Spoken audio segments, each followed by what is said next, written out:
estava limpo, e a luz do novo dia viu estender-se ao redor uma planície ondulante, enquanto a noroeste mal se distinguiam os contornos de colinas baixas.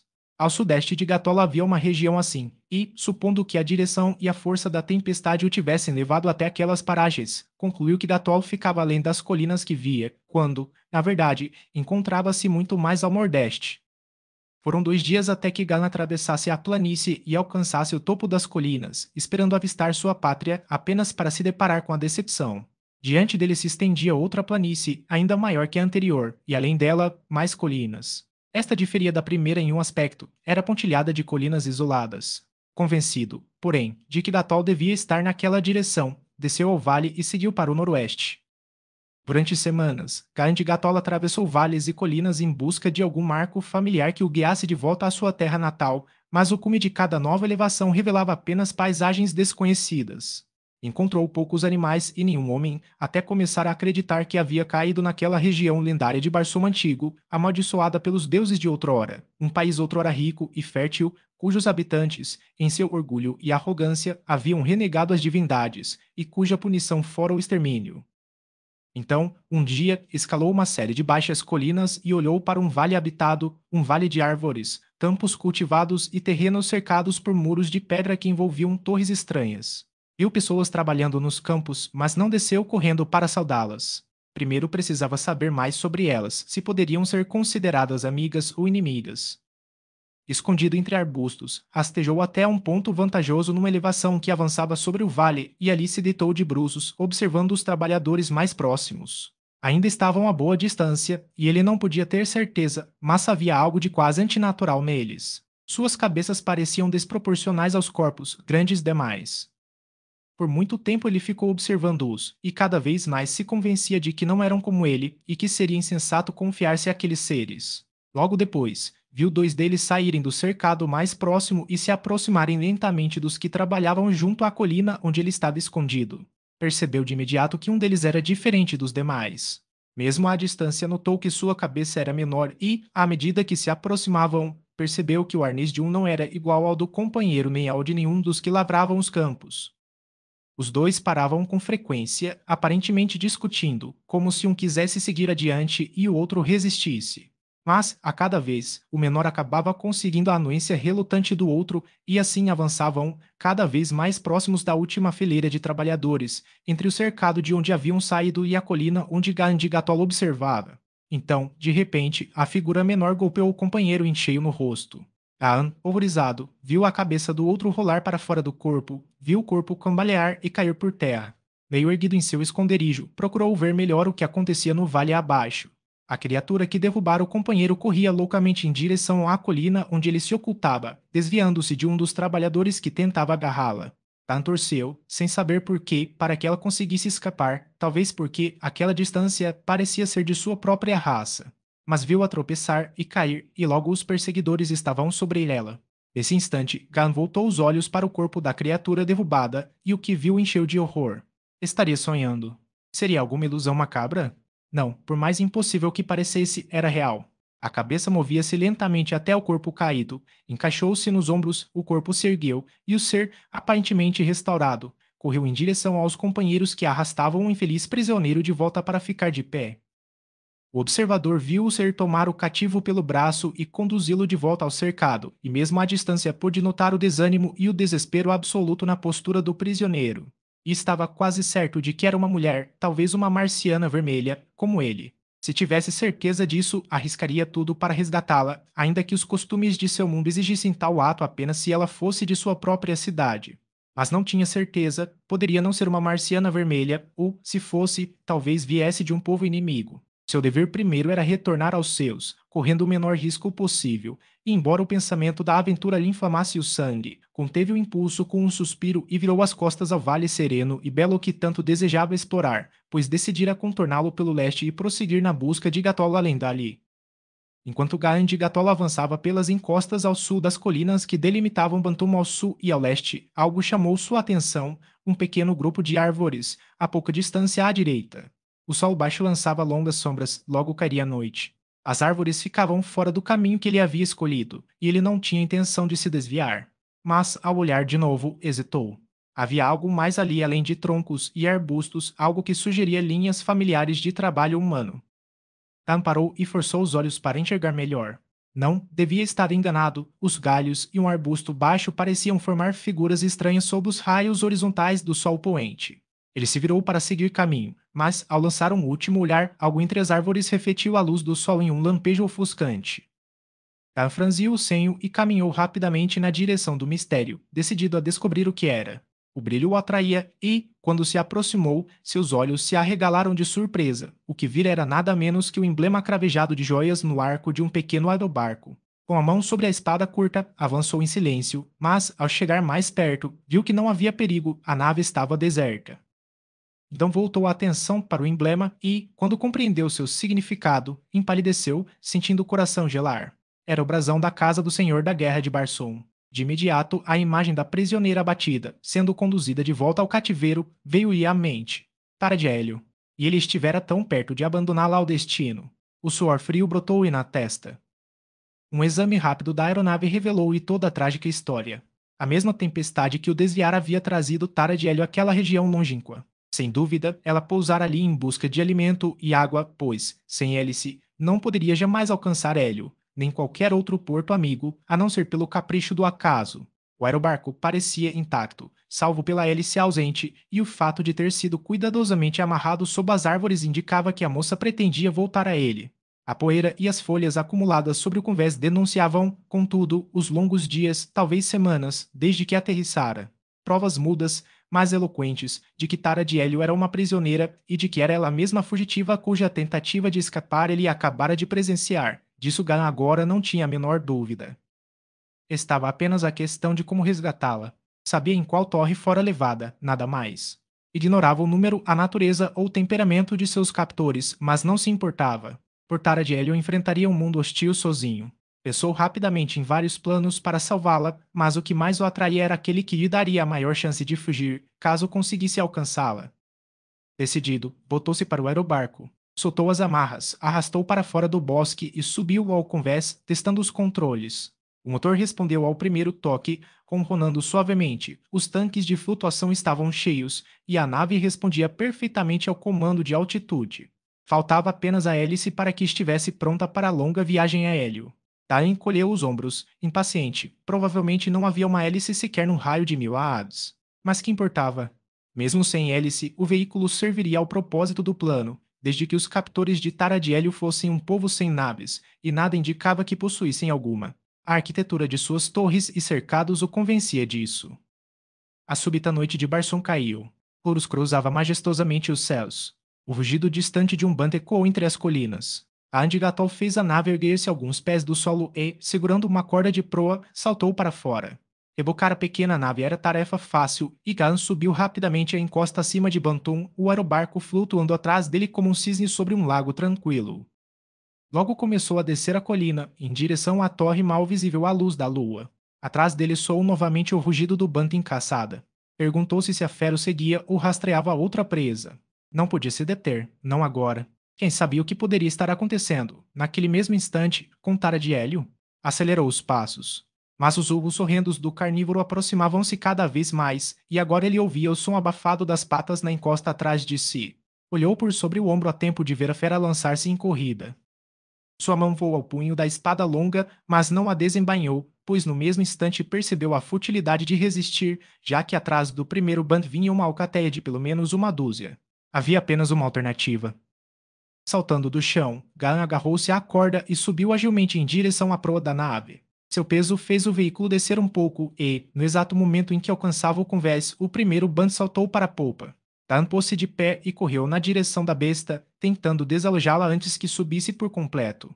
Mas já havia outros bandos correndo para o mesmo fim, tentando seguir o líder até o convés. Se conseguissem subir em grupo, ele estaria perdido. Estava uma única esperança. Saltando para o controle de altitude, Gaan puxou com força total. No mesmo instante, 3 bandos saltaram em direção ao convés. A nave ergueu-se bruscamente. Van sentiu o impacto de um corpo contra a quilha, seguido pelos ruídos surdos das feras caindo no chão. Seu ato fora realizado no último instante possível. Agora o líder estava sobre o convés, de pé na polpa, olhos faiscando e presas à mostra. Taan desembainhou a espada. A fera, talvez confusa pela novidade de sua posição, não atacou.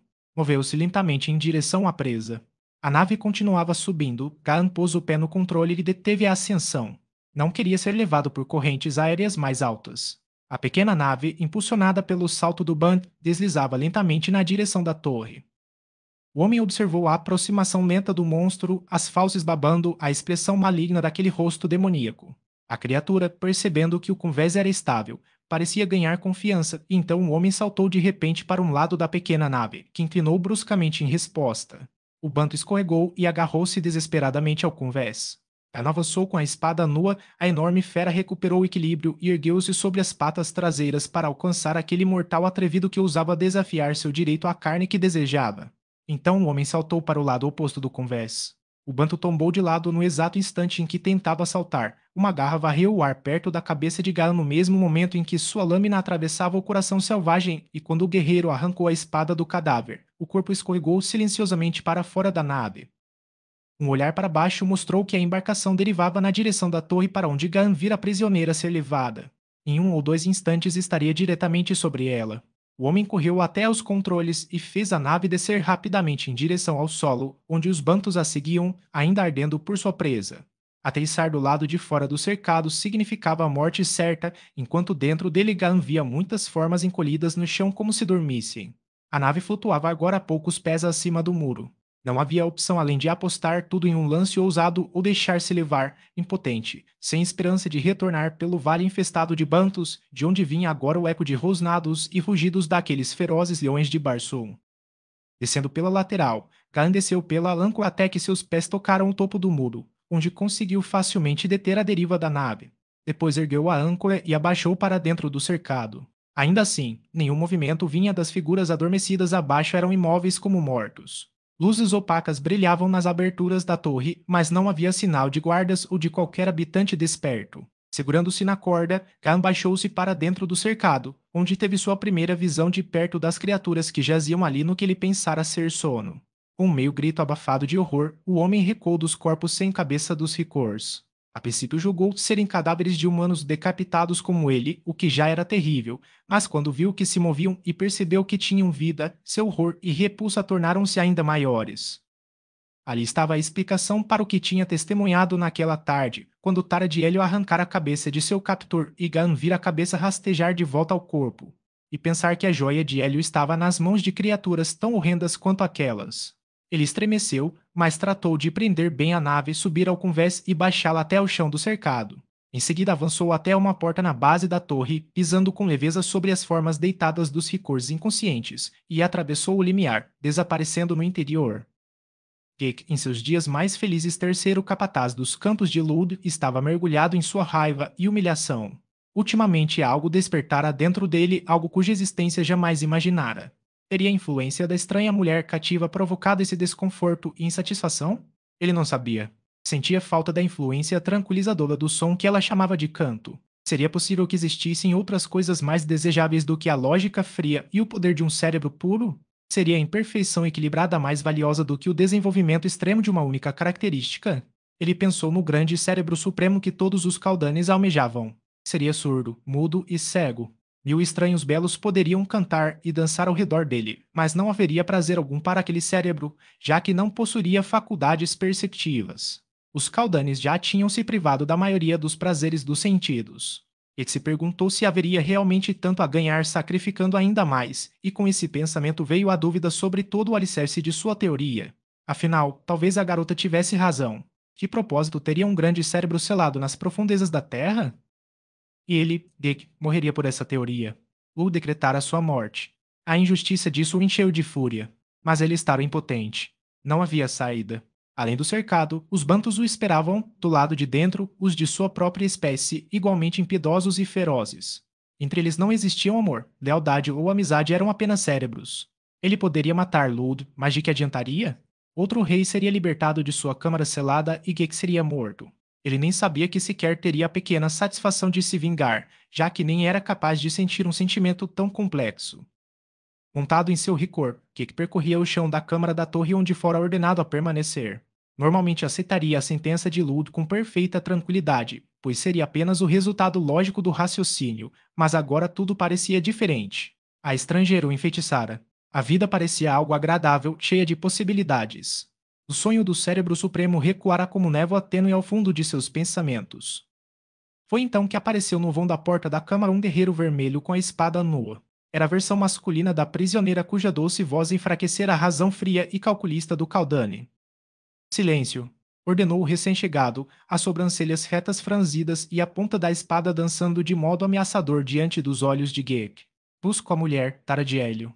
Onde ela está? Se valoriza sua vida, fale rápido e fale a verdade. Se valorizar sua vida. Era uma verdade que Geek acabara de descobrir. Ele pensou rapidamente. Afinal, um grande cérebro também tinha seu valor. Talvez ali estivesse sua chance de escapar da sentença de Lul. Você é do povo dela? Perguntou. Veio resgatá-la? Sim. Então escute. Eu a ajudei, e por isso vou morrer. Se eu ajudar você a libertá-la, me levará com vocês? A Indigatola examinou a estranha criatura da cabeça aos pés, o corpo perfeito, a cabeça grotesca, o rosto sem expressão. Entre seres como aqueles estivera prisioneira bela filha de Hélio por dias e semanas. Se ela estiver viva e ilesa, respondeu ele, eu o levarei conosco. Quando a tiraram de mim, ela estava viva e ilesa, disse Geek. Não sei o que ocorreu depois. Loda chamou. Quem é Loud? Onde ele está? Leve-me até ele.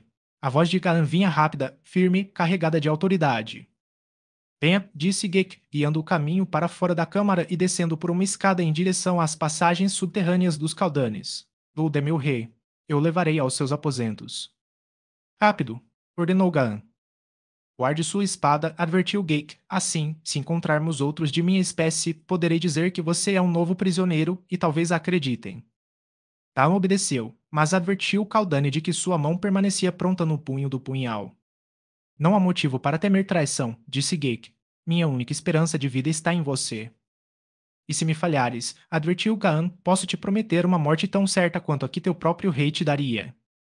Iknara respondeu, mas avançou depressa pelos corredores subterrâneos e sinuosos até que Gaan começou a compreender o quanto estava, de fato, nas mãos daquela estranha criatura. Se o ser o traísse, de nada lhe serviria matá-lo, pois sem sua orientação um homem vermelho jamais conseguiria reencontrar o caminho de volta à torre e à liberdade. 2 vezes cruzaram com outros Caldanes que os abordaram, mas em ambas as ocasiões a simples explicação de Geek de que levava um novo prisioneiro a Luld bastou para afastar qualquer suspeita. Finalmente chegaram à antecâmara do rei. Agora, Homem Vermelho, é a hora de lutar, se é que alguma vez haverá outra, sussurrou Geek. Entre ali. E apontou para uma porta diante deles. E você? Perguntou Gaan, ainda desconfiado de traição. Meu rigor é forte, respondeu o Caldane. Irei contigo e lutarei ao teu lado. Melhor morrer assim do que mais tarde sob as torturas de Lulb. Vamos. Mas Gaan já atravessara o salão e entrava no aposento seguinte. Do outro lado da sala havia uma abertura circular guardada por 2 guerreiros. Além dela, ele divisou 2 figuras debatendo-se no chão e, num breve relance, reconheceu um dos rostos. A visão lhe incendiou o sangue, dando-lhe a força de 10 guerreiros e a ferocidade de um bando ferido. Era Tara de Hélio, lutando por sua honra ou por sua vida. Os guardas, atônitos diante da aparição súbita de um homem vermelho, ficaram imóveis por um instante, tempo suficiente para que Gandhi Gatol se lançasse sobre eles. Num lampejo, um caiu, transpassado pela lâmina que lhe perfurou o coração. Fere as cabeças, sussurrou a voz de Geka ao ouvido de Gaan.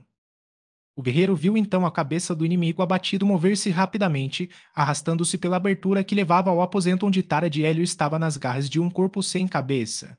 Em seguida, a espada de Gek golpeou o Caldane do outro guerreiro, separando-o do Ricor, e Gaan fincou sua lâmina na repulsiva cabeça. Imediatamente, o Homem Vermelho lançou-se pela passagem, seguido de perto por Gek. Não olhe nos olhos de Lud, advertiu Caldane, ou estará perdido. Dentro do aposento, Taan viu Tara de Hélio nos braços de um corpo gigantesco, enquanto, junto à parede oposta, se encolhia o horrendo Lud, com seu aspecto de aranha monstruosa. O rei percebeu o perigo que o ameaçava e tentou prender o olhar de Gaan ao seu, relaxando assim o domínio que exercia sobre o Ricor que retinha Tara. Quase de imediato, a moça conseguiu libertar-se da criatura sem cabeça. Ao erguer-se, viu pela primeira vez a causa daquela inesperada interrupção, um guerreiro vermelho. Seu coração saltou em júbilo e gratidão. Que milagre dos deuses o teria enviado? Ela não o reconheceu, aquele guerreiro de aparência exausta em arreio simples, sem joias nem brasões. Como poderia adivinhar que era o mesmo homem que outrora conhecera, por breves instantes, reluzindo em platina e diamantes diante do trono de seu augusto pai?